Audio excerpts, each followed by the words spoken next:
cette retraite qui a fait les médias, là, les médias en ont beaucoup parlé ces jours-ci, cette retraite est très inférieure à la retraite de métropole, alors qu'ici, nous vivons, enfin beaucoup de personnes vivent avec la surrémunération des fonctionnaires, dont là aussi on nous dit depuis des années, oui c'est injuste, on va... Oui, bah, si c'est injuste, on l'enlève. Qu'ont fait les députés, les 7 députés pendant 5 ans? Ils ont agi pour cette... Alors évidemment, en agissant pour essayer de supprimer cette surrémunération, les électeurs, eh ben, ils vont peut-être pas voter pour nous. Nous, on ne va pas à la course aux électeurs, on va à la course de la citoyenneté à l'honnêteté. Et autre cas, la retraite chez l'agriculteur, ça fait le gros titre du quotidien il y a 3 jours. 400 €.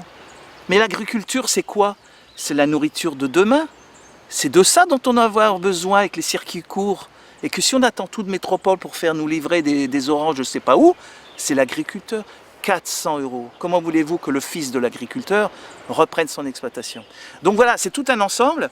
Alors oui, on s'attelle à plus lourd que nous. Mais nous, c'est comme disait Pierre Rabhi, le petit colibri, c'est pas l'Assemblée nationale que vous voulez aller voir.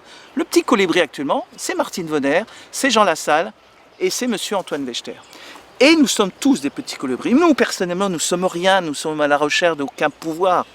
Mais simplement, on veut que cette parole qui nous est frustrée, qui nous est interdite depuis 2 ans, bien au-delà de cette crise sanitaire, qui, je rappelle, n'est absolument pas une crise sanitaire, c'est une crise systémique, et Jean-Dominique Michel le dit régulièrement dans le cas du Conseil scientifique indépendant, dont je fais partie, cette crise systémique, mais cette crise systémique n'est même pas mondiale, elle est occidentale.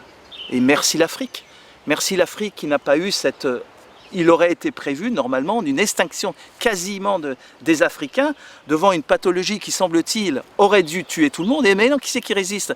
Ce sont peut-être les personnes les plus immunodéprimées. Qu'on m'explique médicalement ce qui se passe. Bravo l'Afrique, victoire l'Afrique.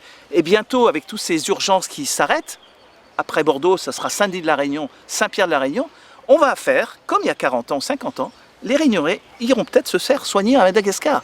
Vous vous rendez compte? Merci aux Malgaches, merci à leur sagesse, à leur bon sens.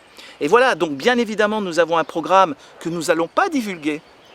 On attend des débats en direct sur plein de thématiques, mais dont la ligne rouge, c'est ce que vous a exprimé Madame Lisador. Ben, j'espère que les gens entendront quand même un peu là nos échanges et qui comprennent qu'on propose une vision de la politique autrement. C'est-à-dire que chacun doit prendre ses responsabilités de citoyen et à un moment donné décider d'y aller, de participer aux fêtes politiques.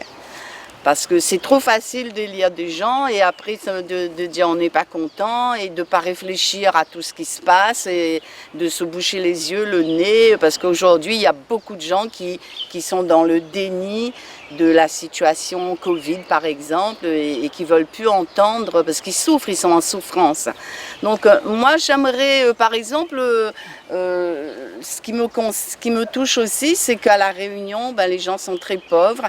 Il y a, je ne sais pas exactement, là aujourd'hui, 42% en dessous du seuil de pauvreté. Les gens sont au RSA. Dans des conditions extrêmement difficiles. Et moi, par exemple, je ne suis pas d'accord du tout avec les 20 heures de travail. L'autre jour, je discutais avec ma voisine qui est au RSA. C'est une dame qui est, dans 2 ans, elle devrait être à la retraite. Eh bien, je lui dis, est-ce que tu es au courant? Comment ça va se passer? Si on t'envoie faire ces 20 heures au tampon sur ton budget de RSA, mais il va t'en rester encore moins pour vivre. Comment ils vont faire les gens? Et tout ça, ça fait partie, nous aussi, là où nous les responsables, c'est que dans nous-mêmes, nous véhiculons un tas de toxines. Le RSA est la solidarité nationale. Il doit le rester. Après, ce qui est gênant dans le RSA et que personne n'évoque, c'est le fait qu'une personne au RSA, si elle peut avoir un travail, c'est défalquer de son RSA. Ça, c'est pas normal. La personne qui a un RSA doit pouvoir, si elle trouve du travail, y aller et ça s'ajoute. Voilà, c'est pas incitatif quand du coup on dit et toutes ces mauvaises langues parce que c'est ça que les gens font. Et c'est être une mauvaise langue, c'est manquer de cœur, d'amour, d'humanité de l'autre, que de toujours décrier sur les gens qui perçoivent le RSA et qui profitent du système et patacouffin. C'est faux. Essayez de vivre avec un RSA, et ben vous verrez que c'est quand même pas le bonheur de vivre, quoi. Moi, je vois ma voisine, mes voisins, ben, c'est dur pour eux. Alors, ce que dit Madame Isadore, c'est évidemment très intéressant, c'est le fondement de tout. Mais puisqu'il faut évoquer un peu notre programme, alors ce que nous gardons un petit peu en poche secrète chez nous, c'est ce qui concerne un peu la Réunion. Mais le programme commun, on va dire, de ces trois groupuscules, il suffit d'aller sur Internet, vous tapez EPL, Ensemble pour les libertés, EPL, parti politique, donc écologiste indépendant. L'indépendance, c'est le moteur de la guerre, pas celle de Jupiter, le moteur de nos combats, des luttes. Donc, écologie indépendante, vous aurez tout le programme, et le programme de la ruralité sur le site de M. Jean Lassalle. Avec tout ça, vous avez le programme national que nous défendrons, parce que je pense bien que nous serons élus quand même, et avec l'aide des 6 autres députés, devant l'Assemblée nationale. Et puis le programme régional, je rajouterai à tout ce qui a été dit par rapport au social. Nous avons plein d'anecdotes.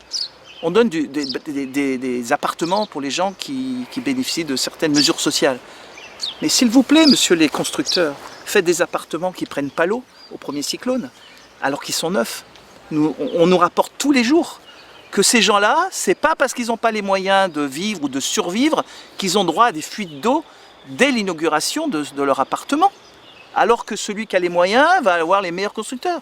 Le social doit être fait avec du bon. Avant, on faisait des bâtiments ici, on mélangeait de sucre pour faire les maisons, dans les fondations.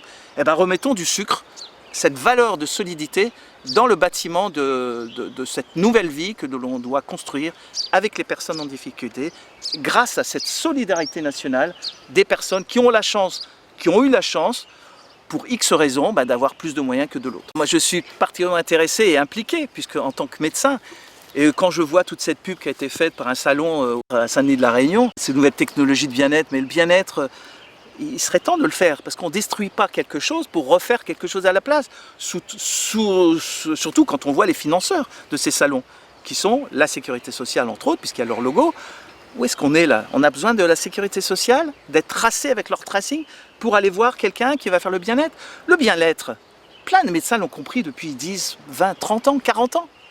On n'a pas besoin des autorités pour nous dire « Ah, vous êtes autorisé à aller voir un petit massage bien-être » ou vous êtes autorisé à faire du sport sur ordonnance. Prescription médicale sécu depuis 4-5 ans. Et tout le mérite à Martine Vonner, Violaine Guérin, Monsieur HK, qui ont fait que la France a bougé, a chanté, a dansé pendant 2 ans grâce à le SSO qui se pratique dans des centaines de villes en France depuis 2 ans, réunissant les personnes et qui est autorisé officiellement par une charte éthique ce sport sur ordonnance depuis 2 ans, de par la loi, pendant le confinement.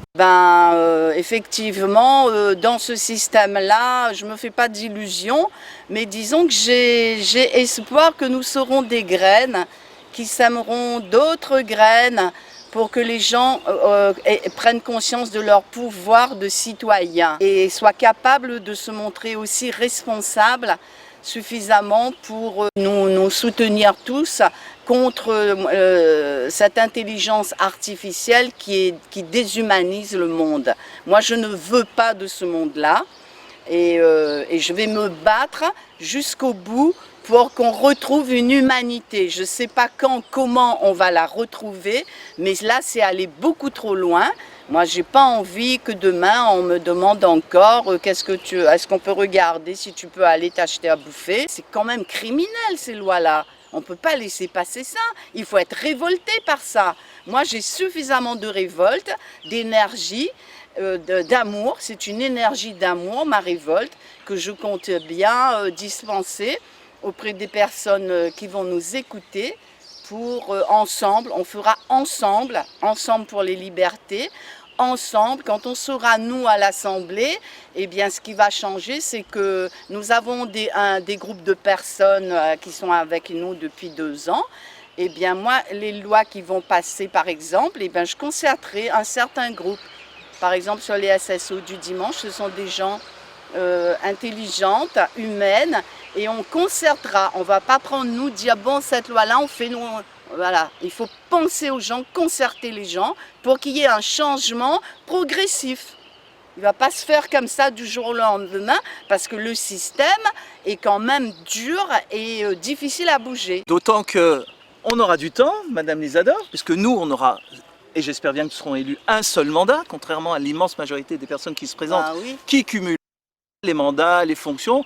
Ils ont le droit, sauf que ils ne peuvent pas comprendre ce qui se passe. Ils sont obligés de signer si on leur dit de signer au bas de la page. Et puis, on est dans une période de créativité. Se rappeler quand même qu'est-ce qui se passe aujourd'hui, eh ben, on revit ce qui s'est passé en 2010, c'est-à-dire le H1N1, pour lequel j'ai été auditionné au Sénat. Vous pouvez tout retrouver sur notre chaîne Odyssée, KolkovMed 974. Et vous verrez que l'analogie entre 2010 et 2019, 20, 21, 22, 23, 24, sauf si vous votez pour nous, est frappante, déconcertante, troublante et nous fait poser bien des questions en tous les cas.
Et on se dit, il n'est pas trop tard